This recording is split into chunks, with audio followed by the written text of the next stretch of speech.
بسم الله الرحمن الرحيم. ألف لام ميم.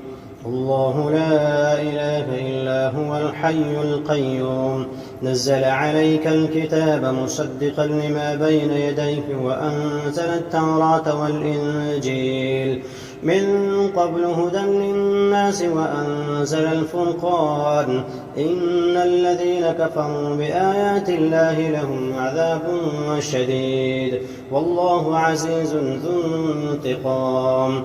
إن الله لا يخفى عليه شيء في الأرض ولا في السماء هو الذي يصوركم في الأرحام كيف يشاء لا إله إلا هو العزيز الحكيم.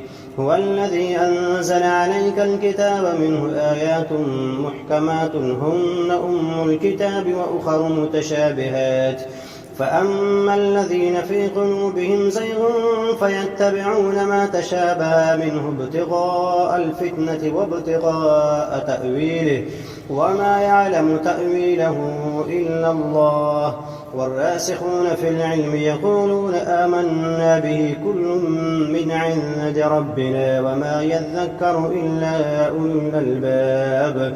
ربنا لا تزغ قلوبنا بعد إذ هديتنا وهب لنا من لدنك رحمة إنك أنت الوهاب. ربنا إنك جامع الناس ليوم لا ريب فيه إن الله لا يخلف الميعاد. إن الذين كفروا لن تغني عنهم أموالهم ولا أولادهم من الله شيئا وأولئك هم وقود النار كدأب آل فرعون والذين من قبلهم كذبوا بآياتنا فأخذهم الله بذنوبهم والله شديد العقاب. قل للذين كفروا ستغلبون وتحشرون إلى جهنم وبئس المهاد. قد كان لكم آية في فئتين التقتا فئة تقاتل في سبيل الله وأخرى كافرة يرونهم مثليهم رأي العين والله يؤيد بنصره من يشاء إن في ذلك لعبرة لأولي الأبصار. زين للناس حب الشهوات من النساء والبنين والقناطير المقنطرة من الذهب والفضة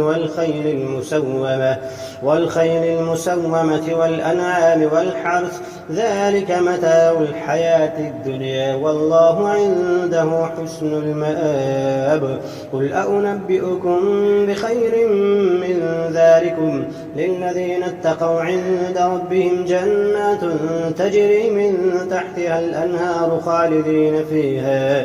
خالدين فيها وأزواج مطهرة ورضوان من الله والله بصير بالعباد. الذين يقولون ربنا إننا آمنا فاغفر لنا ذنوبنا وقنا عذاب النار. الصابرين والصادقين والقانتين والمنفقين والمستغفرين بالأسحار شهد الله أنه لا إله إلا هو والملائكة وأولو العلم قائما بالقسط لا إله إلا هو العزيز الحكيم. إن الدين عند الله الإسلام وما اختلف الذين أوتوا الكتاب إلا من بعد ما جاءهم العلم بغيا بينهم ومن يكفر بآيات الله فإن الله سريع الحساب. فإن حاجوك فقل أسلمت وجهي لله ومن اتبعني وقل للذين أوتوا الكتاب والأميين أأسلمتم فإن أسلموا فقد اهتدوا وإن تولوا فإنما عليك البلاغ والله بصير بالعباد.